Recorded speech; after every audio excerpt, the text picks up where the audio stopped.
नमस्कार दोस्तों आप सभी का स्ट्रीट जीरो क्लासेस में स्वागत है। दोस्तों मैं आप सभी के लिए लेकर आया हूँ एक और इम्पोर्टेंट मॉड्यूल।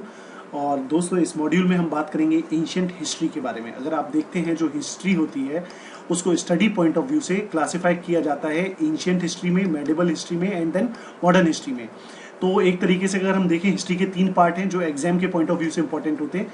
इसमें हम एंशिएंट हिस्ट्री को डिस्कस करेंगे। Is that clear? और अगर इसमें भी बात करें एंशिएंट हिस्ट्री को, तो एंशिएंट हिस्ट्री को हम 3 पार्ट में डिवाइड किया जाता है। एक होता है आपका प्रोटो हिस्ट्री, दूसरा होता है एक होता है प्री हिस्ट्री, दूसरा होता है proto history and third one is ancient history. Pre history वो वाला फेस होता है जिसमें राइटिंग डेवलप नहीं हुई है। तो इस फेज में हम लोग बात करते हैं जितनी भी ये स्टोन एजेस हैं, पैलियोलिथिक, मेसोलिथिक, नियोलिथिक, उस फेज के बारे में पढ़ा जाता है प्री हिस्ट्री में। इस टाइम पे राइटिंग डेवलप नहीं हुई थी, लेकिन इस टाइम के में जो आर्टिफैक्ट मिलते हैं, एविडेंसेस मिलते हैं, उनकी मदद से हम इसके बारे में जानने की कोशिश करते हैं। प्रोटो हिस्ट्री की बात की जाए तो ये वो वाला टाइम पीरियड है जो प्री हिस्ट्री के बाद आता है और एंशिएंट हिस्ट्री से पहले रहता है। मतलब इस टाइम पे भले राइटिंग तो डेवलप नहीं हुई थी, पर जो इस टाइम पे और सिविलाइजेशन थी, या तो हमें उनकी राइटिंग से पता चलता है या फिर इस टाइम पे कोई ओरल ट्रेडिशन रहा हो। तो अगर हम अपनी एंशिएंट इंडियन हिस्ट्री में बात करें तो प्रोटो हिस्ट्री का पार्ट होता है जैसे कि हड़प्पन सिविलाइजेशन, जिसके बारे में हमें पता चलता है मेसोपोटामियन या फिर इजिप्शियन जो सिविलाइजेशन थी उनकी राइटिंग से। या फिर हम प्रोटो हिस्ट्री के बारे में जो हम पढ़ते हैं वो है हमारा वैदिक सिविलाइजेशन, जो वैदिक कल्चर था उसके, वो भी हमारा प्रोटो हिस्ट्री का पार्ट होता है। क्योंकि इस टाइम पे भी राइटिंग तो डेवलप नहीं हुई थी, लेकिन इस टाइम पे ओरल ट्रेडिशन था। जो उस टाइम के लोग बाग थे वो अपनी जो भी अपने बारे में ओरली बोल के जनरेशन टू जनरेशन पास करते थे। तो ये दोनों चीजें आपके प्रोटो हिस्ट्री का पार्ट हो जाती है। As far as ancient history की अगर बात करें, जिस टाइम पे राइटिंग शुरू हो गई थी, तो ये वाला फेज आपका शुरू होता है एक तरीके से आप ये समझ लीजिए आफ्टर वैदिक सिविलाइजेशन, यानी प्रोबेबली आप इसे समझ लीजिए जैसे ही मगधन एम्पायर शुरू होता है आपका, या जो महाजनपदा वाला पीरियड है, तो वहां से शुरू होता हुआ ये 8th 9th एडी तक जो अपन पढ़ते हैं वो एंशिएंट हिस्ट्री का पार्ट होता है।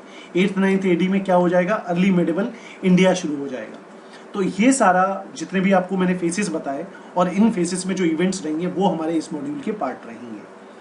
I hope it is very much clear कि इस मॉड्यूल में आपको क्या पढ़ना है। दोस्तों अब हम इस मॉड्यूल को में जो एंशिएंट हिस्ट्री पढ़ रहे हैं या मेडिवल हिस्ट्री पढ़ रहे हैं, ये कहाँ से पढ़ेंगे? तो देखिए, एक टाटा मैकग्रू-हिल की बुक आती है एंशिएंट एंड मेडिवल इंडिया करके, हम वहां से इसको कवर करेंगे। इसी से एंशिएंट इंडिया को भी कवर किया जाएगा और इसी से ही मेडिवल इंडिया को कवर किया जाएगा। पर क्वेश्चन उठता है क्यों कवर करना है, इस बुक से क्यों कवर करना है और एंशिएंट और मेडिवल इंडिया को क्यों कवर करना है? तो भाई इसका जवाब है, इस बुक से तो इसलिए कर रहे हैं क्योंकि इसमें जो डेटा या कंटेंट दिया हुआ है वो काफी लूसिडली दिया हुआ है, मतलब बहुत इजी लैंग्वेज में और बहुत क्लैरिटी के साथ दिया हुआ है। नॉर्मली एंशिएंट और मेडिवल इंडिया काफी बोरिंग होती है, लोग बागों को लगती है, या बहुत ज्यादा फैक्चुअल होती हैं। तो इसीलिए मैंने ऐसी एक बुक ढूंढी जिसमें बहुत ही अच्छे से सारा कंटेंट दिया हुआ है और काफी इंटरेस्टिंग वे में दिया हुआ है। आप चिंता ना करें, सारे लेक्चर्स को ऐसे डिजाइन किया जाएगा कि आपको पढ़ने में मजा आएगा। सेकेंड थिंग इज कि भाई एंशिएंट और मेडिवल इंडिया पढ़ना क्यों है? तो जितने भी गवर्नमेंट एग्जाम होते हैं, चाहे यूपीएससी हो, स्टेट पीएससी हो, बैंक वाले एग्जाम्स हो, सब में हिस्ट्री अपने आप में सिग्निफिकेंट पोर्शन है और एंशिएंट और मेडिवल इंडिया भी काफी इंपॉर्टेंट होते हैं। यही एक ऐसा टॉपिक होता है जो एक सक्सेसफुल और एक फेल्ड स्टूडेंट एस्पायरेंट में डिफरेंस क्रिएट करता है, because most of the student जो होते हैं वो इस पोर्शन को निग्लेक्ट कर देते हैं। So that is why it is important to study ancient and medieval India. उसके अलावा अगर मान लीजिए आप ऐसे स्टूडेंट हैं जिन्होंने ऑलरेडी एंशिएंट या मेडिवल इंडिया या तो किसी और बुक से या किसी और कोचिंग के नोट से कवर कर लिया है, तो फिर आप इस लेक्चर सीरीज को क्यों देखेंगे? इसलिए देख सकते हैं कि आपका क्विक रिवीजन हो सके और ज्यादा क्लैरिटी क्रिएट हो सके, आप अपनी नॉलेज को वेरीफाई कर सकते हैं। सो इसीलिए आपका पढ़ना जरूरी है। And the fourth important thing is कि आपकी जो पूरी प्रिपरेशन है वो एकदम होलिस्टिक हो सके। आप जब एग्जाम देने जाएं तो कॉन्फिडेंट फील करें कि यस आपने सब कुछ पढ़ा है। So that is why we are covering ancient and medieval India. ये दोस्तों जो एंशिएंट एंड मेडिवल इंडिया का मॉड्यूल रहेगा या एंशिएंट इंडिया का मॉड्यूल रहेगा, it is going to help you in all the government exam, whether you are preparing for UPSC या फिर आप किसी स्टेट पीएससी के लिए प्रिपेयर कर रहे हो, जैसे कि एमपीपीएससी हो गया या फिर आपका यूपीपीएससी हो गया, तो आप किसी के लिए भी प्रिपेयर कर रहे होगे, ये आपको मदद करेगा। या फिर एसएससी के एग्जाम की प्रिपेयर कर रहे हो या कोई भी बैंक एग्जाम प्रिपेयर कर रहे हो, सबका ये जो हिस्ट्री होता है ये हर एग्जाम का इंपॉर्टेंट पार्ट होता है और हर एग्जाम में ये आपको इक्वली मदद करेगा। उसके अलावा ये जो मॉड्यूल रहेगा वो प्रीलिम प्लस मेंस दोनों ही के जो एस्पेक्ट होते हैं, जैसे प्रीलिम की रिक्वायरमेंट होती है कि आपको फैक्ट बहुत ज़्यादा अच्छे से पता हो, यानी फैक्चुअली आपको नॉलेज होनी चाहिए, और मेंस में एनालिटिकल नॉलेज होनी चाहिए कि भाई फॉर एग्जांपल कि भाई हड़प्पन सिविलाइजेशन क्यों डिक्लाइन हो गया, या भाई what is the difference between chalcolithic civilization and Harappan civilization. तो ये जो भी एनालिटिकल क्वेश्चन होंगे, फैक्चुअल क्वेश्चन होंगे, उन सबको डील किया जाएगा। आप इसको बिल्कुल कॉन्सेंट्रेशन के साथ देखना है इस पूरे मॉड्यूल को, ठीक है दोस्तों। ये इस स्लाइड से आप मेरे बारे में जान सकते हो, एक छोटा सा ब्रीफ है मेरे बारे में। मेरा नाम है दोस्तों Alok Gupta, and here it is a little detail about me, so please go through this detail, thank you.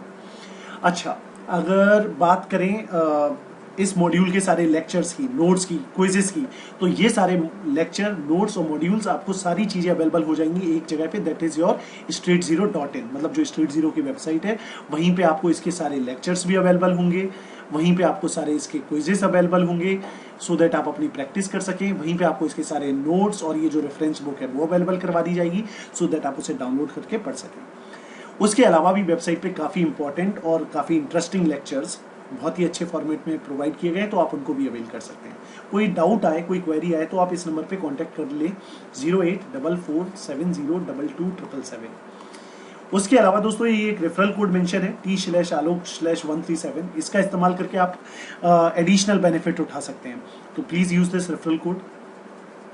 Now having said that, let's start today's lecture. दोस्तों आज के इस लेक्चर में हम बात जो कर रहे हैं, बात करेंगे हम सिलेबस डिस्कशन के बारे में। मतलब ये जो जिस बुक से हम लोग कवर करेंगे, तो क्या क्या चीजों को कवर करेंगे, किन किन टॉपिक्स को डिस्कस करेंगे, और ये जो लेक्चर रहेगा दैट इज 00। इसके बाद लेक्चरों का नंबर हो जाएगा 1 2 3 4, और उसी ऑर्डर में आपको उनको देखना है। क्लियर? तो लेट्स स्टार्ट सिलेबस डिस्कशन। तो दोस्तों अगर हम कंटेंट की बात करें कि भाई इस किताब में या फिर हम अपने एंशिएंट हिस्ट्री के मॉड्यूल में क्या क्या डिस्कस करेंगे, वो देख लेते हैं। एंशिएंट हिस्ट्री के दोस्तों मॉड्यूल में सबसे पहला पार्ट सबसे पहला जो चैप्टर है, that is about pre history phase. मतलब वो वाला फेज जो अभी मैंने आपको इंट्रोडक्शन में बताया कि ये वो वाला फेज है जिसमें भाई राइटिंग डेवलप नहीं हुई है। तो इसमें हम बात करते हैं पैलियोलिथिक एज के बारे में, मेसोलिथिक एज के बारे में, नियोलिथिक एज के बारे में, और साथ ही साथ चालकोलिथिक एज के बारे में। तो ये जो भी फेज है, इस फेज को डिस्कस करेंगे अपने सबसे पहले लेक्चर में, प्री हिस्टोरिक इंडिया यानी स्टोन एज वाला इंडिया। फाइन। सेकंड जो लेक्चर आएगा that is going to be on Harappan civilization. मतलब जो हमारा इसके बाद जो लेक्चर आएगा that is going to be Harappan civilization या ब्रॉन्ज एज सिविलाइजेशन। हड़प्पन ही सिविलाइजेशन को ब्रॉन्ज एज सिविलाइजेशन बोला जाता है, जिसका टाइम पीरियड यहाँ पे ये जो दिया हुआ है, ये टाइम पीरियड है आपके मैच्योर हड़प्पन सिविलाइजेशन का। अगर हम बात करें जो हड़प्पन सिविलाइजेशन का एक्चुअल टाइमलाइन है, वो है 3300 से लेके 1300 BC तक। तो इसमें हम हड़प्पन सिविलाइजेशन के जितने भी फीचर्स हैं, फेजेस हैं, उन सभी को डिस्कस करेंगे। ये जो हड़प्पन सभ्यता थी उसी के बारे में बात करते हैं, और ये आपका पूरा इंदस नदी के चारों तरफ फैली हुई सिविलाइजेशन है। क्लियर है? अच्छा, जो नेक्स्ट लेक्चर रहेगा वो उसमें हम डिस्कस करेंगे वैदिक एज के बारे में, कि भाई ये जो वैदिक एज है वो क्या है। मतलब इसमें हम बात करते हैं अर्ली वैदिक टाइम पीरियड के बारे में एंड लेटर वैदिक टाइम पीरियड के बारे में। तो हड़प्पन सिविलाइजेशन जैसे ही डिक्लाइन होगा, उसके बाद होता है हमारा वैदिक एज शुरू होता है, जिसमें अर्ली वैदिक जो टाइम पीरियड रहता है वो कुछ 1500 से लेके 1000 BC तक रहेगा। उसके बाद हमारा लेटर वैदिक आ जाएगा, जो कि 1000 BC से लेके 500 BC तक रहेगा। Is that clear? तो ये हो गया आपका ऋग्वेदिक कल्चर, जिसको हम लोग अर्ली वैदिक टाइम्स भी बोलते हैं, और फिर बाद में हो जाएगा लेटर वैदिक पीरियड। फाइन, चलो भाई ये भी समझ में आ गया। ये हमारा थर्ड चैप्टर है इस किताब का। फोर्थ चैप्टर जो है, जिसमें हम लोग बात करते हैं महाजनपदा पीरियड के बारे में।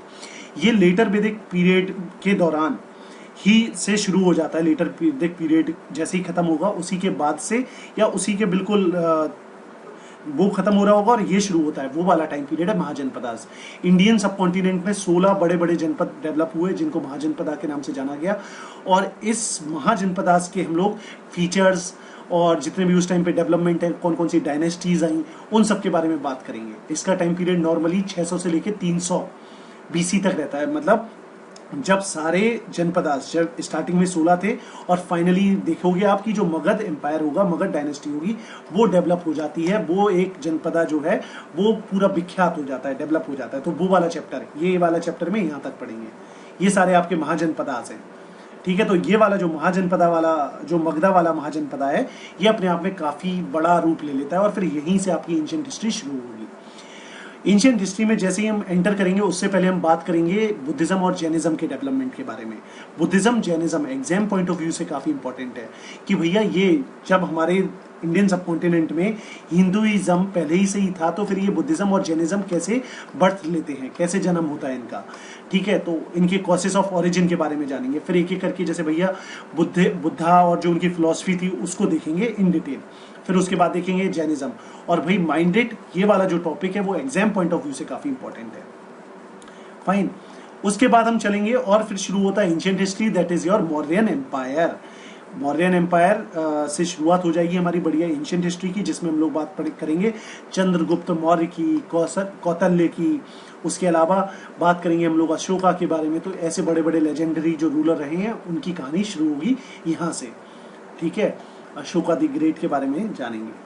नेक्स्ट जो चैप्टर है वो है पॉलिटिकल और कल्चरल डेवलपमेंट कैसा रहा उस टाइम ड्यूरेशन में, 200 BC से लेके 300 AD तक क्या डेवलपमेंट रहा। जिस टाइम पे हमारा जो इंडियन सबकॉन्टिनेंट था उसमें काफी फॉरेन इन्वेजन वगैरह हुए, जैसे ग्रीक्स आए, साकाज आए, है ना, कुशान्स आए, तो इन सब के बारे में हम लोग पढ़ेंगे। क्लियर है। नेक्स्ट जो हमारे एंशिएंट हिस्ट्री का सबसे इंपॉर्टेंट पार्ट है दैट इज गुप्ता एज के बारे में पढ़ेंगे, वाकाटकास के बारे में पढ़ेंगे।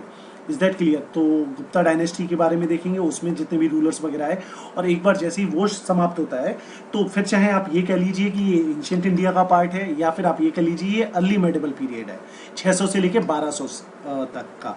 तो इसे हम एंशिएंट का ही पार्ट समझते हैं अर्ली मेडिवल में, जिसमें हम लोग बहुत सारी जितने भी जो रीजनल डेवलपमेंट्स हुए, मतलब रीजनल डायनेस्टीज आई, ठीक है, प्रतिहारा डायनेस्टी, पालाज आए, राष्ट्रकूताज आए, या फिर हमारे ईस्टर्न पार्ट में अलग डायनेस्टीज थी, वेस्टर्न पार्ट में अलग डायनेस्टीज थी, उनके टाइम पे कैसा क्या कहते हैं, कैसा एडमिनिस्ट्रेशन हुआ करता था, कैसा सोसाइटी हुआ करती थी, क्या क्या चीजें होती थी, क्या डेवलपमेंट हुए, उन सब के बारे में पढ़ेंगे।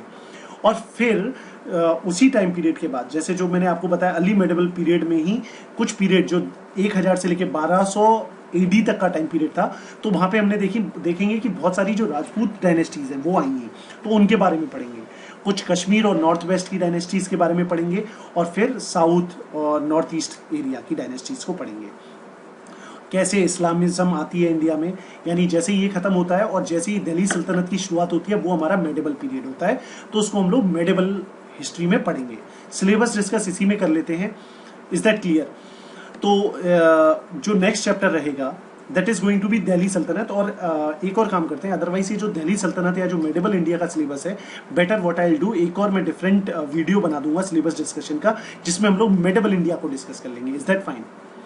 बाकी एंशिएंट इंडिया में बस ये 10 चैप्टर पढ़ने हैं, प्रोबेबली ये हमारा 15 से 20 लेक्चर में समाप्त हो जाएगा। तो इसके साथ आपकी जो एंशिएंट हिस्ट्री की पूरी कहानी है वो बहुत अच्छे से आपको समझ में आ जाएगी, कहीं से कुछ और पढ़ने की जरूरत नहीं है। इन्हीं लेक्चर्स को 2 से 3 बार देख लेंगे तो अपने आप एंशिएंट हिस्ट्री के एक एक जो फैक्ट है उन सारे फैक्ट के बारे में डाउट क्लियर हो जाएगा आपका। क्लियर है। और जो रही बात मेडिवल इंडिया की, तो एक बार एंशिएंट इंडिया खत्म हो जाए फिर उसके बाद मेडिवल इंडिया के ऊपर भी हम लोग सिलेबस भी डिस्कस करेंगे और उसके कंटेंट को भी डिस्कस करना शुरू करेंगे। ठीक है, लेट्स मूव ऑन।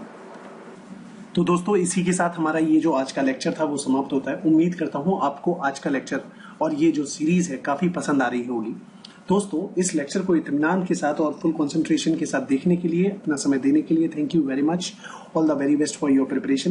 दोस्तों अगर आपको ये लेक्चर अच्छा लगे या आपको कोई क्वेरी हो या फिर आपके पास कोई सजेशन हो जिसके माध्यम से हम इस लेक्चर सीरीज को और ज्यादा अच्छा और उम्दा बना सकते हैं, कंप्लीट बना सकते हैं, तो आपके सजेशन वेलकम है। आप मुझे अपने सजेशंस, क्वेरीज या कमेंट्स इस ईमेल आईडी पे street019990@gmail.com पर लिख सकते हैं। मिलेंगे दोस्तों नेक्स्ट लेक्चर में। Till then, तस्वीदानिया।